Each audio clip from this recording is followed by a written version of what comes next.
Hello and welcome to Ripping the Wall. I am your host, Dominic Estes. Today I will be talking about news that broke yesterday about the NASCAR Charter agreement. Now, Charter agreement, it's a relatively new thing. It started in 2016, but basically it's a way for teams to have money if they decide to leave NASCAR. They just sell the charter, somebody else buys the charter, and then they have money when they get out of NASCAR. We've seen a couple of teams sell and buy charters over the years. Chip Ganassi sold to Trackhouse. 2311's bought some. They get expensive. I think the last one was sold around $40 million.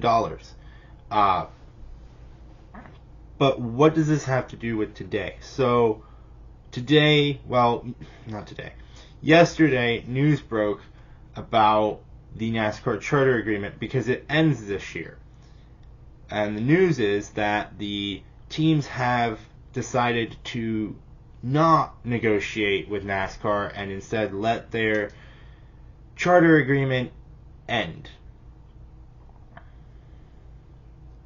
Now, what does this mean? This means that NASCAR is in a little bit of a bind. The teams are unhappy with how much money they get currently from NASCAR. We fans have been told for a while that it was like 25% of media money that they get on a regular basis, but then they were discussing it a few weeks ago and news came out that it was like 35%, which didn't add up. And where did the extra 10% come from? Had they restructured the deal and just not said anything? All sorts of fun stuff there. But the teams want more around 50-50 to make their costs not rely fully on sponsorship. And so one may ask, well, NASCAR sells a ton of merchandise and team wear and like this shirt. Why aren't they making a ton of money off of the shirt? Well, you have to pay all of the people on the shirt. So Kyle Larson has to get paid. The five team has to get paid. Valvoline has their sponsor. It's big. It's right here. They have to get paid. Drive for Five, way at the back here. It has to get paid. HendrickCars.com, they have to get paid. Every sponsor that is on this shirt has to get paid a little bit of money from this shirt.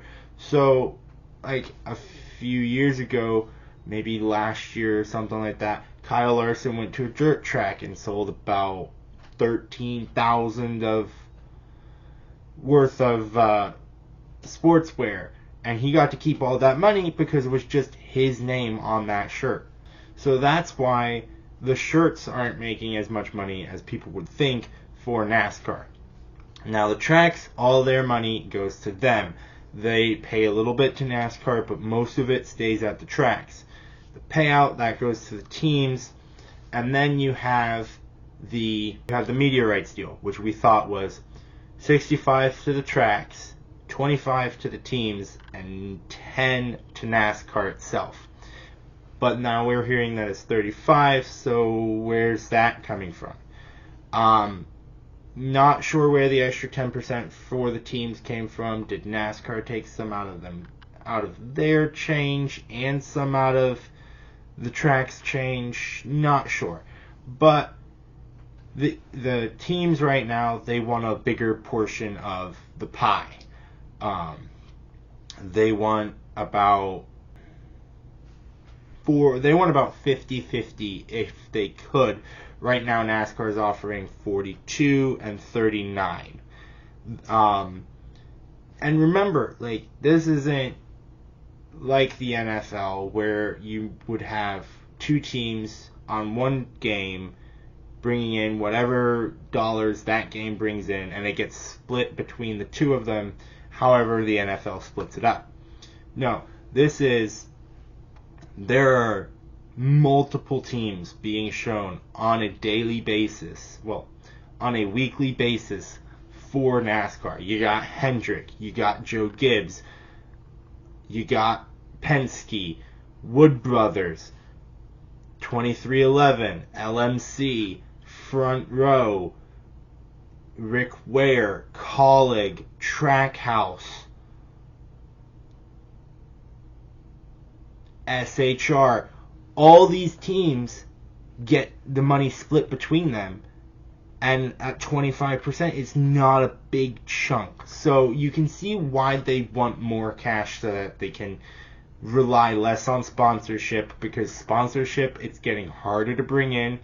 We only have 2 sponsors who are on the car week in, week out of a team. That would be Ally and HendrickCars.com. Like, I don't remember if there are any. Well, there's also Loves. Loves is on that car almost week in, week out. But there have been a couple of races where Loves isn't on that car. FedEx has even taken itself down a little bit. These companies aren't spending as much money to fund these teams anymore. And so the teams are now struggling to provide enough sponsorship. That's why you see Haas covering the 41 almost entirely and losing a ton of money. So the teams want to be less reliant on sponsorship. They desperately need to figure out how to get this gap fixed. Does NASCAR agree to let the teams have more money, like a 45% of the media rights? Does NASCAR hold steady at 42 and wait for the teams to give in? I don't know, but in theory, if NASCAR and the teams don't agree, NASCAR teams could go to other sanctioning bodies and race there. It's a very interesting development that's just happened. I will try to keep you guys posted as more news starts to come out. I will not be able to make videos this weekend after the Clash. I have to